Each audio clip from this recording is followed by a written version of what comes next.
ધોરણ 12 અને ગુજકેટનું પરિણામ જાહેર થઈ ગયા છે, જેમાં ધોરણ 12 સાયન્સનું 83.51%, સામાન્ય પ્રવાહનું રેકોર્ડ બ્રેક 93.7% પરિણામ જાહેર થઈ ગયું. મોટા વરાછા ઉત્તરાયણ ખાતે આવેલી મોની ઇન્ટરનેશનલ શાળાના વિદ્યાર્થીઓ ઝળહળતી સફળતા પ્રાપ્ત કરી છે, જેમાં શાળા પરિવાર દ્વારા વિશેષ સન્માન પણ કરાયું. અહિલ્યાબાઈ હોળકરના 300મા જન્મજયંતિ વર્ષના ઉપલક્ષમાં મહિલા સમન્વય સમિતિ સુરત, વીર નર્મદ દક્ષિણ ગુજરાત વિશ્વવિદ્યાલયના સંયુક્ત તત્વધાનમાં મહાનાટ્ય લોકમાતાનું મંચન થયું. અમદાવાદથી આવેલા 8 વર્ષથી 75 વર્ષની વચ્ચેના 40 કલાકારો દ્વારા પ્રસ્તુત થયું. કોઈ પણ કલાકાર પ્રોફેશનલ ન હતા. નાટકના લેખક ડૉક્ટર નંદિની દેશપાંડે તેમજ ડૉક્ટર ધવલ વર્તક જે દિગ્દર્શક હોય એ બંને ઇસરો અમદાવાદના વૈજ્ઞાનિક રૂપે કાર્યરત છે. અન્ય કલાકાર વિવિધ ક્ષેત્રોમાં કાર્યરત છે. VNSGના કન્વેન્શન હોલ બંને પ્રસ્તુતિમાં સમય પહેલાં જ ખચાખચ ભરાઈ ગયા અને કાર્યક્રમ એકદમ સમયથી શરૂ થઈ ગયો હતો. नमस्कार, प्रतिभा चौधरी। आज हम यहाँ पे अहिल्याबाई होलकर के 300वीं जन्म जयंती वर्ष के उपलक्ष्य में यहाँ हमने महानाट्य का आयोजन किया है, जिसका नाम है लोकमाता।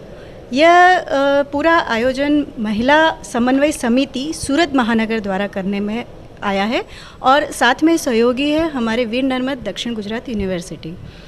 इस कार्यक्रम का मुख्य उद्देश्य हमारा यही है कि अहिल्याबाई होलकर के जो जीवन चरित्र था वो बहुत ही महान रहा है, लोक कल्याण का रहा है और बहुत सारे क्षेत्र में उनके कार्य ऐसे रहे हैं जो आज के समय में भी हमारे लिए बहुत ही प्रेरणादायक है। इसलिए हमने ये कार्यक्रम का पूरा आयोजन किया गया है।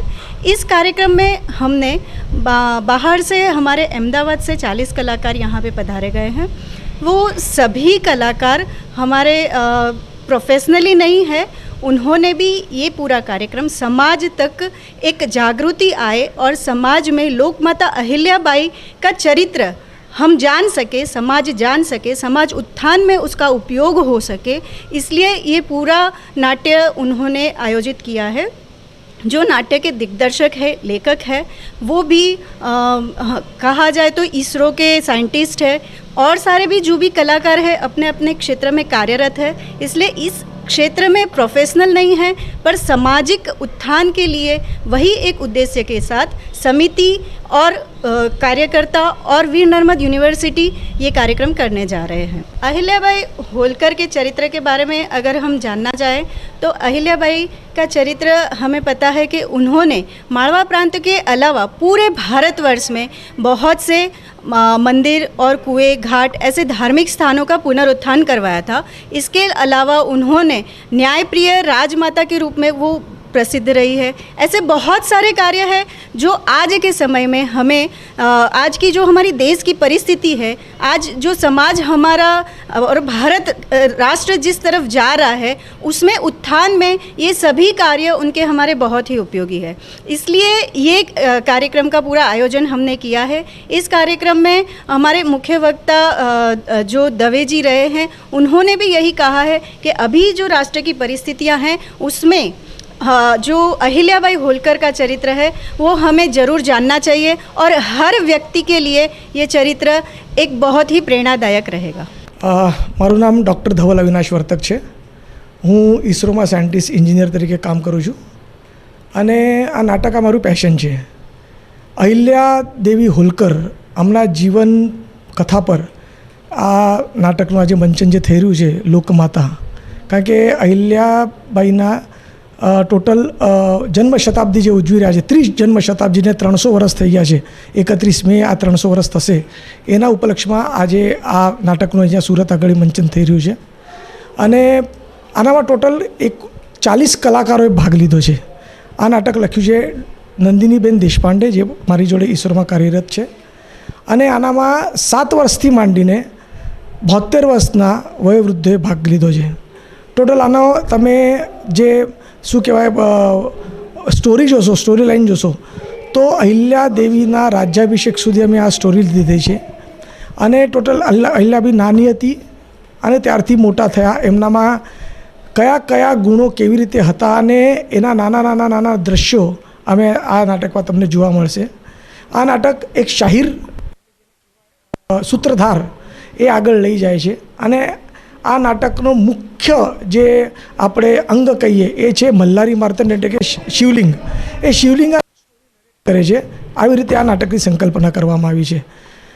અહિલ્યાબાઈ નાટક અમે ચાલુ અમારી પાસે મહિલા સમન્વય સમિતિ અમદાવાદ દ્વારા કેટલીક બહેનો આવી અને એમને મારું નામ ખબર હતું, કારણ કે હું છેલ્લા 25 વર્ષથી મહારાષ્ટ્ર સમાજનો સેક્રેટરી છું તથા ઘણા બધા નાટકોમાં મેં કામ કર્યા છે. હમણાં સુધી 27 નાટકમાં મેં કામ કર્યું છે. એમાં 9 નાટક મેં ડિરેક્ટ કર્યા છે. કેટલાક નાટક અમે દિલ્હી લઈ ગયા છે, એનામાં કોમ્પિટિશનમાં અમે પ્રાઇઝો મળી છે. મને સતત દિલ્હીમાં બેસ્ટ વિલનનું પ્રાઇઝ મળેલું છે. એટલે એમને આ ખબર હતી વાત, એટલે થ્રુ એન્ડ થ્રુ મને એમને અપ્રોચ કર્યો. પછી બધા કલાકારોને મેં ભેગા કર્યા. પહેલાં શરૂઆતમાં અમને વિચાર હતો 15 કલાકારોથી આપણે નાટક કરવું. એટલે અહિલ્યાબાઈની સ્ટોરી લખતા ગયા. મારા કલીગ છે નંદિનીબેન દેશપાંડે, એ સારું લખે છે. એના પહેલાં એમને એક નાટક લખ્યું હતું, એટલે એમને અનુભવ હતો. એટલે મેં એમને કહી ગયું કે ભાઈ આવી રીતે આપણે નાટક કરવું છે. પછી એના માટે જે ચોપડી લીધી એ આપણે સુમિત્રા મહાજનજી એક ચોપડી લખી છે, માતો શ્રીરામની તથા શ્રુતિયાણે રાવની ચોપડી હતી. એ ચોપડીને અમે ચોપડી વાંચી તથા એક હિન્દી ચોપડી હતી એ વાંચી. ટીવી સિરિયલ જે ચાલે છે એનામાંથી અમે થોડું કયા આપણે વિષયો લેવા જોઈએ એમના એ લીધું.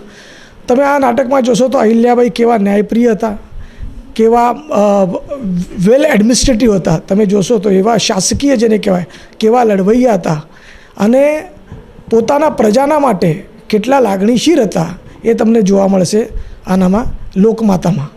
આજ સુધી આ નાટકના 4 શો થઈ ચૂક્યા છે. આજે પાંચમો અને છઠ્ઠો શો અહીંયા સુરત આગળ થઈ રહ્યો છે. 4 શો અમદાવાદમાં થયા હતા અને 1 જૂને આના 2 શો ફરીથી અમદાવાદમાં HK કોલેજમાં ગોઠવાશે. મહિલા સમન્વય સમિતિ અમદાવાદ, એમને તમે સંપર્ક સાધી શકો અને એમના થ્રુ અમે શો કરીએ છીએ, કારણ કે માધવ સ્મૃતિ ન્યાસ નિર્મિત છે એટલે એ થ્રુ અમને શો આવે છે. સુરતમાં અમે પહેલી વખત આ શો કરીએ છીએ, પણ સુરતના લોકો સાચે ખરેખર પ્રેમળ છે અને એમને જે અમારું ઉષ્માભર્યું સ્વાગત કર્યું તથા સરસ અમારું શું કહેવાય વેલકમિંગ કર્યું. અને આ આખું જે તમે નાટકનું જોશો તૈયારી એમની પૂર્ણતા તૈયારી હતી. એટલે અમે અહીંયા આવીને નાટક કર્યું એ અમારા માટે ખૂબ આનંદની વાત છે. અને તમે પબ્લિક જોશો તો એ હોલ આખો ફૂલ ભરેલો છે. એટલે આ લોકોએ પબ્લિસિટી બી સારી કરી છે અને બધા આયોજકોની ખૂબ મહેનત છે આનામાં. અને મને એવું લાગે છે આયોજકો પણ જો આવી રીતે અમારા કલાકારો જોડે જોડાઈએ તો શો સક્સેસફુલ જાય એટલે જાય જ. એટલે સુરતનો અનુભવ બહુ સરસ છે, લોકો મીઠા છે અને એની આજે મને અનુભૂતિ થઈ. ધન્યવાદ.